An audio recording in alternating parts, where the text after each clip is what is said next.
Most cartel hitmen kill for money. This one killed for pleasure. He wore a clown mask and filmed everything. This is that story. Who was the clown hiding behind the mask? Before he became one of the most feared names in Mexican cartel history, Fabian Urbino Morales was just a kid at a circus. He literally worked as a clown. He painted his face, made audiences laugh, and performed tricks for a living. That was his whole world for years. But somewhere along the line, something shifted. His older brother had already made his way into the cartel world, and that path looked far more appealing than any circus ever could to someone growing up surrounded by poverty and violence. So Fabian made the switch. He traded his circus act for guns, machetes, and knives. He left the costume behind but held on to one thing: the mask. That single choice tells you more about the man he became than anything else. Because the mask was never just about hiding his face, it was about making a statement. By the time authorities had a name to put to the crimes, El Payaso, which translates to the clown in Spanish, was already a name that made entire neighborhoods go quiet.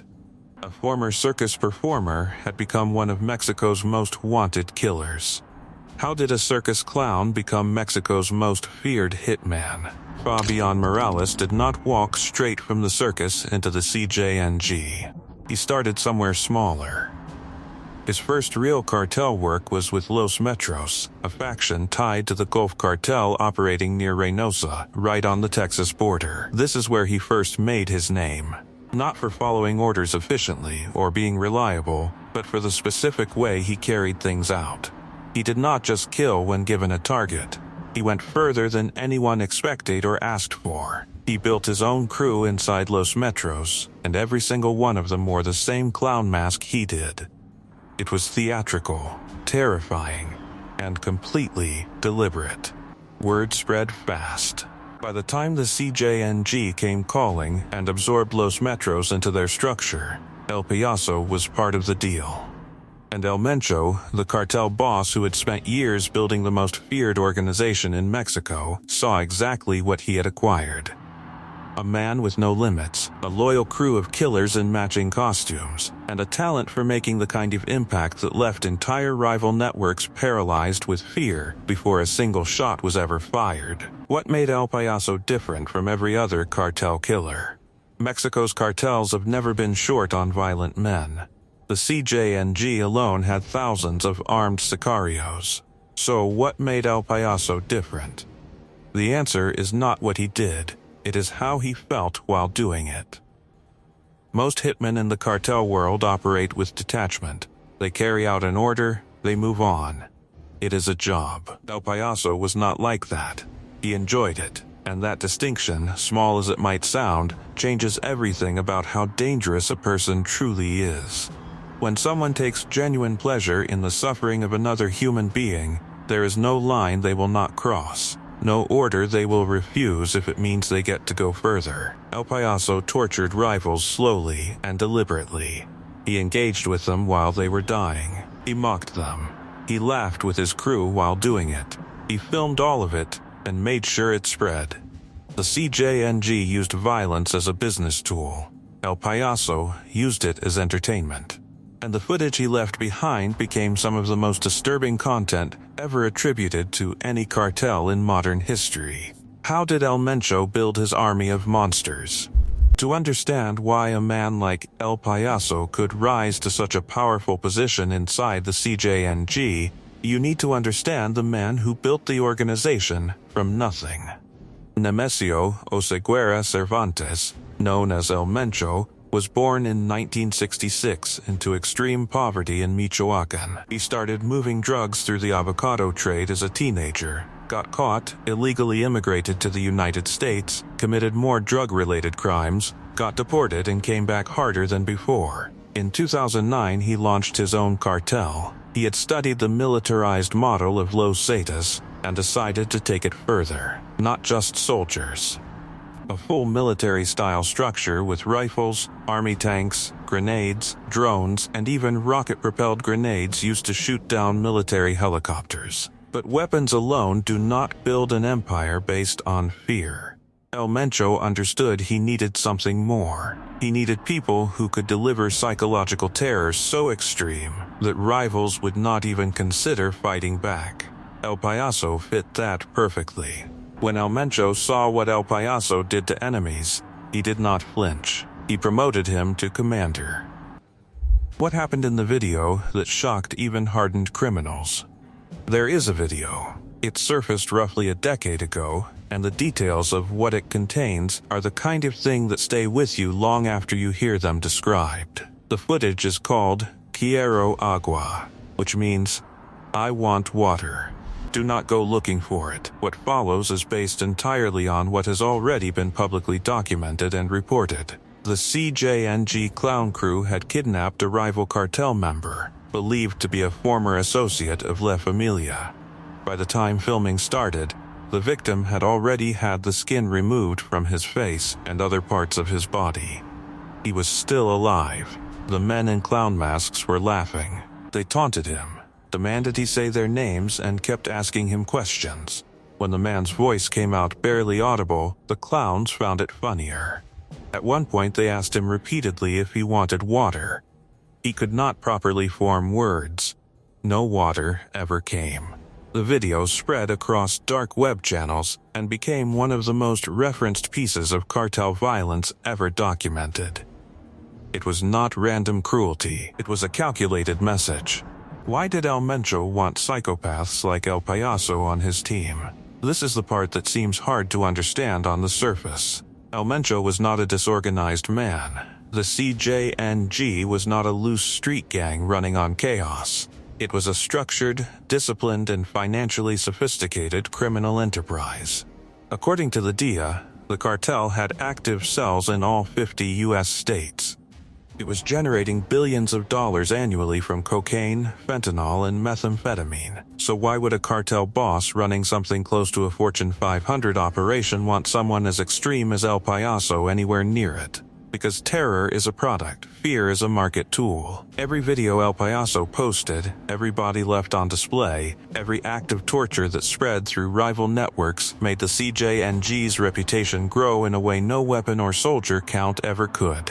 Rival cartels that knew what happened to people who crossed El Mencho thought twice before moving on his territory. Police who understood what the clowns did to officers who pushed too hard pulled back. Communities stayed silent. El Payaso was not a liability.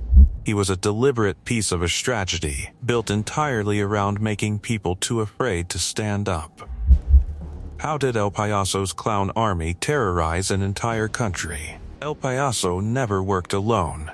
He commanded a full crew, and every single one of them wore the same clown mask.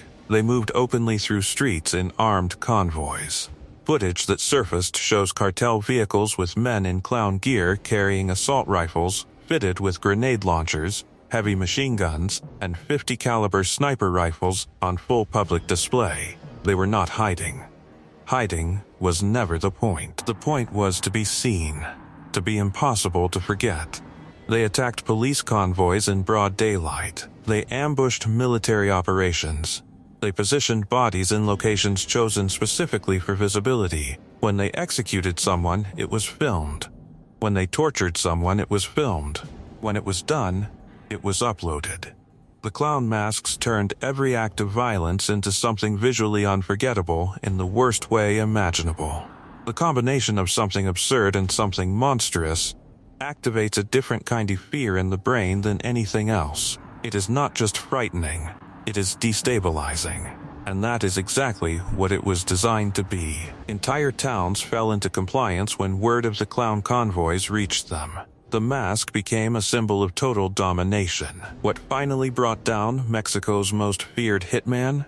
For a man who operated so openly and so brutally for so long, El Payaso's downfall came through a combination of overconfidence and someone else's critical mistake. In October 2019, the CJNG carried out a devastating ambush on a Michoacan police convoy. 13 officers were killed in a single coordinated attack. The order had come from a CJNG commander known as La Katrina, who had joined the cartel at 19 years old and risen to hit squad commander almost entirely on the strength of her appetite for violence. El Mencho had personally encouraged her. She was in many ways the next generation of El Payaso, but she made one fatal error. The Michoacan police had a recording of her voice giving the order. With that evidence in hand, they built a full sting operation and launched it in January 2020. During the raids, La Katrina was shot at her safe house and died in a military helicopter before reaching a hospital. El Payaso and several of his clown crew were taken alive, arrested, and processed. For someone who had spent years making the entire security apparatus look powerless, the ending was almost quiet, just handcuffs and a holding cell. What happened to El Mencho after his most trusted assassin was arrested? El Payaso going to prison barely registered as a disruption for the CJNG. The cartel was already too large, too embedded, and too financially powerful to feel the removal of any single commander. By the time of his arrest, the CJNG had spread across at least 27 Mexican states. The DEA raised the bounty on El Mencho's head from $10 million to $15 million. In early 2025, President Trump's administration formally designated the CJNG as a foreign terrorist organization, unlocking new legal and military resources to pursue them. El Mencho's own family was beginning to crack under investigator pressure. His son-in-law was arrested in Southern California, where he had been living under a false identity in a luxury home in Riverside with ghost guns, multiple fake IDs, and documented money laundering activity. El Mencho had reportedly helped orchestrate the man's fake death to get him safely out of Mexico. And through all of this, El Mencho himself kept operating, kept directing, kept expanding. The arrest of El Payaso had not slowed him in the slightest. If anything, it confirmed what El Mencho had always believed. The machine was bigger than any one man inside it.